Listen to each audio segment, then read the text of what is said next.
Once upon a time, far, far back in the days when snow whispered secrets and stars sat closer to the earth, there lived a little mammoth named Tomo. He was covered in soft brown fuzz like the inside of a mittens, and his tusks were just beginning to curl like little white moon smiles. He lived with his mama in the Valley of Echoes, a quiet, peaceful place where woolly clouds floated low and grasses hummed lullabies. Tomo loved to curl under mama's giant ear when the wind blew cold. She would hum old mammoth songs, songs so deep they tickled the stones beneath them. Her voice was like warm honey. "Stay near, my heart," she would say.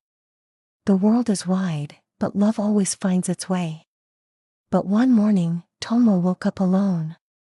The nest of grasses they shared was cold. Snowflakes danced gently in the air, and a trail of prints led away into the white hills. He waited. And waited. And waited. But Mama did not return. Tomo's heart felt like a tiny cracked shell. He called out her name, again and again, but only the wind answered, carrying his voice softly through the trees. "I'll find her," he whispered, sniffling. "I'm brave. I'm strong. I'm Mama's little woolly warrior." And so, with a heart full of hope and legs still a bit wobbly, Tomo set off into the great white unknown. The first place Tomo came to was the whispering birch, a tall tree with silvery bark that shimmered in the moonlight. "Excuse me, tree," Tomo asked politely, "have you seen my mama?" The birch shivered softly. "She passed by just before the first star twinkled. She asked the wind for help." Tomo looked up. "Which way did she go?" The birch sighed. "She followed the echo trail. But beware, it disappears if you're not listening with your heart." Tomo thanked the tree and continued on, listening not just with his ears, but with all of himself. His tiny feet pressed gently into the snow, and every step sounded like a promise. The wind led Tomo to a cave where two bear cubs, Ko and Luma, played in the snow. They were round and fuzzy, with pink noses and sleepy eyes. "Lost someone?" asked Ko. "My mama," said Tomo, voice soft. "We'll help," said Luma. "Let's make snow signs." The cubs rolled giant snowballs, carving arrows and hearts with their claws. They even made a little snow mama. "She's probably following the stars," said Ko. "Mamas always follow stars when they miss their babies."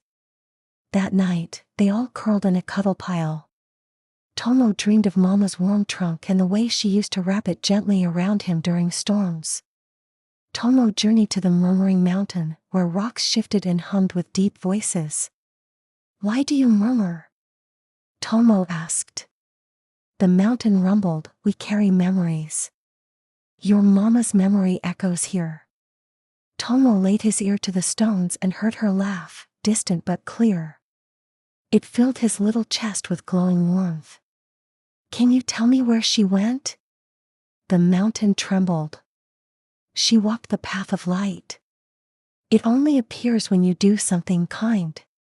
As he climbed down the mountain, Tomo found a tiny bird crying at the edge of a frozen stream. "I can't fly," the bird chirped.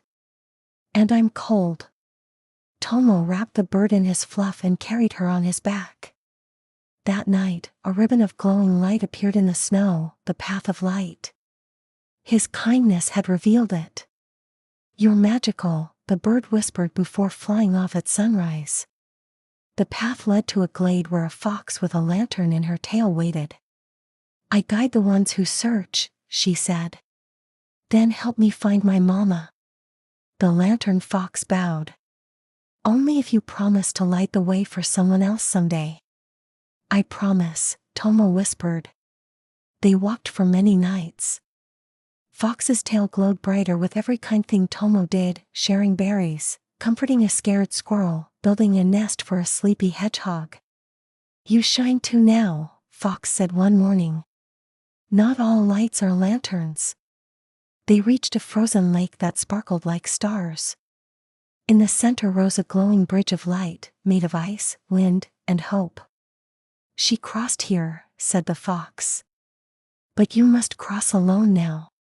Tomo stepped onto the bridge. It trembled beneath him, but he remembered Mama's voice, love always finds its way. On the other side, snow began to fall in a swirl of silver feathers. A giant shadow moved in the distance, soft, slow, warm. Mama! Tomo cried, rushing forward. She turned, her eyes wide with tears. Tomo! My heart! I looked everywhere for you. They ran to each other, trunks wrapping, tusks gently touching. Mama's fur was full of pine needles and stardust. I followed the stars, she whispered. And they brought me to you. Tomo sniffled. I followed the kindness. They built a new nest beneath the stars.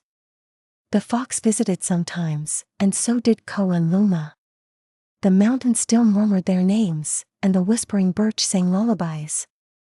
Tomo knew the world was big, and sometimes scary. But now he also knew it was full of light, kindness, and paths that appeared when your heart was open. And when the stars came out, Mama would say, "Tell me your story, my little light." And Tomo would whisper back, "I found my way, because love never gets lost."